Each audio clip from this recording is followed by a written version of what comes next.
السلام علیکم میرے ساتھیوں، یہ دنیا داری آپ کا مقصد نہیں ہے۔ میری عرض ہے کہ ضد نہ کرو اور قرآن پہ آ جاؤ۔ یہ دنیا تو فانی ہے اور آپ کو اس میں سدا نہیں رہنا۔ یہ جملہ تو امت مسلمہ کے سبھی لوگ کہتے ہیں، لیکن یہ امت مسلمہ دنیا کی زندگی میں مگن اور آخرت کی زندگی کو ایسے بھول بیٹھی ہے کہ جیسے انہوں نے مرنا ہی نہیں اور نہ ہی اپنا حساب کتاب دینا ہے۔ یاد رہے کہ یہ دنیا کی زندگی آپ کو ایک ہی بار ملنی ہے، اس کے بعد سزا اور جزا ہے۔ اسی زندگی میں آپ کو اچھے اور برے اعمال کا موقع ملنا ہے۔ لوگ اپنے ذاتی مفاد کے لیے پتہ نہیں کیا کیا کر گزرتے ہیں، لیکن اپنے اصل مقصد کے لیے بہت کم ہے جو جدوجہد کرتے ہیں۔ اللہ ہمارا مالک ہے اور ہم نے اللہ سے ایاک نعبد کا عہد خود کیا ہے اور خود اپنی زبان سے لا الہ الا اللہ کہا ہے۔ ہمیں کسی نے مجبور نہیں کیا۔ اگر آپ نے اللہ سے ایاک نعبد کا عہد کر لیا ہے تو آپ کو اللہ کے نازل شدہ احکامات جو کہ صرف قرآن میں ہیں ان پر عمل درآمد کرنا ہوگا۔ اگر آپ نہیں کرتے تو آپ اللہ کے عبد نہیں بن سکتے۔ آج کے لوگ ساری زندگی صرف پیسہ کمانے پہ لگے ہوئے ہیں اور قرآن کو ترک کر دیا ہے۔ کیا کبھی آپ نے غور کیا ہے کہ آج کے مسلمانوں کے اوپر زوال کیوں آیا ہوا ہے؟ اور یہ جگہ جگہ پر نام نہاد مسلمان ذلیل و خوار کیوں ہو رہے ہیں؟ اور یہی مسلمان غلامی کی زندگی کیوں بسر کر رہے ہیں؟ اللہ کا فرمان ہے وَأَنْتُمُ الْأَعْلَوْنَ إِن كُنتُم مُؤْمِنِينَ۔ اگر تم ایمان والے ہو تو یقیناً تم ہی اللہ کے ہاں اعلیٰ ہو۔ تو بتائیں مسلمانوں ہی کے ساتھ ایسا کیوں ہو رہا ہے؟ نعوذ باللہ، اللہ کا کلام تو غلط نہیں ہو سکتا نا۔ اللہ نے تو ہمیں سرٹیفکیٹ دے دیا ہے، بس یہ بات ہے کہ ہم میں ایمان نہیں ہے۔ اگر ہوتا تو ہم ہی اعلیٰ ہوتے۔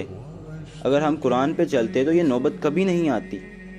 دنیا میں 57 اسلامک کنٹریز ہیں۔ 57 ایک اچھا خاصا نمبر ہوتا ہے اور آلموسٹ 2 بلین مسلم پاپولیشن ہے۔ اگر سبھی اسلامی ملک قرآن پہ ہوتے تو کبھی ایسا نہ ہوتا اور کبھی مسلمان ایسی حالت میں نہیں ہوتے۔ مسلمانوں کی تاریخ گواہ ہے کہ جب مکہ فتح ہوا تھا تو تب ان کی تعداد صرف 313 تھی اور دیکھتے دیکھتے پوری دنیا پہ مسلمانوں نے حکومت کی۔ اصل میں وہ ایسا ایک ہی صورت میں کر پائے کہ ان کے پاس قرآن تھا، وہ قرآن پر عمل کرتے تھے۔ جیسا کہ علامہ اقبال لکھتے ہیں کہ وہ زمانے میں معزز سے مسلمان ہو کر اور تم خوار ہوئے تارک قرآن ہو کر۔ معزز کون تھے؟ وہی تھے جنہوں نے قرآن پہ عمل کیا، دنیا فتح کی اور حکومت کی، اور آج کی امتوں قرآن کو چھوڑ کر ذلیل و خوار ہو رہی ہے۔ خود ہی اندازہ لگا لیں کہ پہلے دور میں نہ تو جدید ایٹمی ہتھیار تھے نہ ہی اتنا اسلحہ تھا۔ آج تو مسلمانوں کی تعداد بھی اتنی زیادہ ہے اور اتنا اسلحہ اور ایٹمی ہتھیار بھی ہیں، اتنے ہتھیار ہیں کہ پوری دنیا کو تباہ کر سکتے ہیں۔ ایک بات کی کمی ہے کہ ان کے دلوں میں قرآن نہیں ہے۔ گھر کی الماری کی زینت ضرور ہے لیکن صرف غلاف چڑھا کر اونچی جگہ پہ رکھا ہے۔ آج کی امت مسلمہ اپنی اپنی ڈیوٹیز کو بھول گئی ہیں۔ قرآن میں مثالیں موجود ہیں، جو اپنی ڈیوٹیز کو بھول گئے ان کے ساتھ کیا حشر ہوا۔ بنی اسرائیل کی قوم کا حال تو قرآن میں واضح ہے۔ جب اس قوم نے اللہ کی نازل شدہ کتاب کو چھوڑ دیا تو فرعون جیسا ظالم حکمران ان پر مسلط ہو گیا۔ آج بھی ظالم حکمران مسلمانوں پر مسلط ہو چکے ہیں، بس ایک ہی وجہ ہے کہ انہوں نے قرآن چھوڑ دیا ہے۔ اللہ تعالیٰ فرماتے ہیں کہ کان الناس امۃ واحدہ، انسانوں کا ایک دین ہے، ایک امام اور ایک ہی جماعت ہے۔ اور اس کے علاوہ انما المؤمنون اخوۃ، یقیناً مومنین خاندان ہیں۔ اللہ نے تو ایک خاندان بننے کا حکم دیا ہے، لیکن مشاہدہ بالکل اس کے الٹ ہے۔ اللہ تعالیٰ تو کہتے ہیں کہ وَتَعْتَصِمُوا بِحَبْلِ اللَّهِ جَمِيعًا وَلَا تَفَرَّقُوا، اور سب اللہ کی رسی قرآن کے ساتھ مضبوطی سے جڑ جاؤ اور قرآن سے الگ نہ ہونا۔ اللہ نے ہمیں قرآن سے جڑنے اور جميعاً ایک ہی جماعت بننے کا حکم دیا ہے اور قرآن سے الگ نہ ہونے کا حکم دیا ہے۔ آخر ایک جماعت کیوں بننے کا حکم دیا ہے؟ سنیے، وَلْتَكُن مِّنكُمْ أُمَّةٌ يَدْعُونَ إِلَى الْخَيْرِ وَيَأْمُرُونَ بِالْمَعْرُوفِ وَيَنْهَوْنَ عَنِ الْمُنكَرِ وَأُولَٰئِكَ هُمُ الْمُفْلِحُونَ، اور چاہیے کہ تم سب ایک جماعت بن جاؤ جو صرف قرآن کی طرف دعوت دے اور المعروف کا حکم کرے اور منکرات سے روکے۔ یقیناً یہی لوگ فلاح پانے والے ہیں۔